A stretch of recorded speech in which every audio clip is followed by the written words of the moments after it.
Alors nous voilà pour cette troisième évolution grâce au Web 2. On a déjà vu donc comment réchauffer l'ambiance, on a déjà vu donc comment organiser sa veille et ses informations. On va voir maintenant comment coproduire des documents.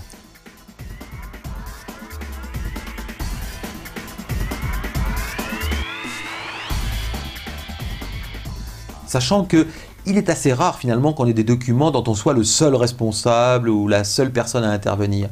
Or très souvent, c'est pas très facile d'arriver à coproduire des documents parce que si on veut les coproduire, il va falloir les diffuser. Donc pour les diffuser, on va les envoyer par mail avec des copies à tout le monde. Les gens vont les modifier, vont les renvoyer, il faudra les synthétiser, etc. C'est vraiment pas commode. Or ça, aujourd'hui, c'est terminé. C'est-à-dire la bureautique de papa, c'est terminé. On peut vraiment passer à autre chose. On a aujourd'hui ce qu'on pourrait appeler de la bureautique en ligne, dont le service royal, c'est Google Doc qui nous permet de faire des choses absolument formidables et de manière très très simple, qui va nous permettre justement de faire de la bureautique à plusieurs mains.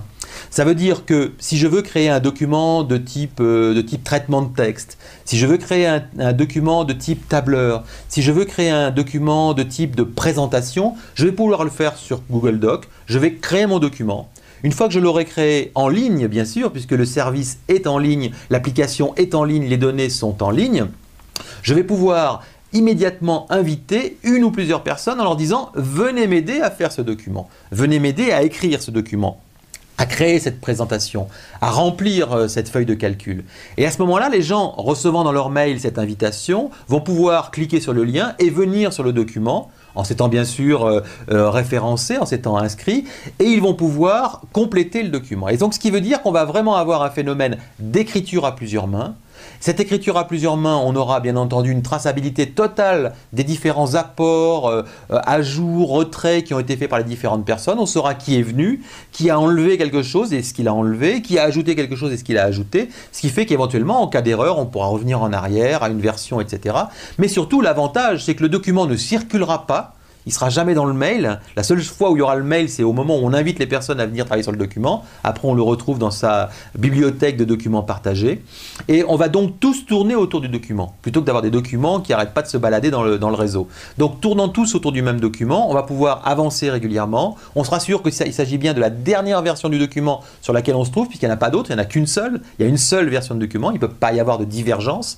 Et à partir de là, donc, on va pouvoir coproduire ensemble. D'une certaine manière, pour ceux qui ont entendu le mot wiki, c'est un peu la pensée wiki appliquée au document, puisque le wiki, c'est comment écrire à plusieurs mains un site.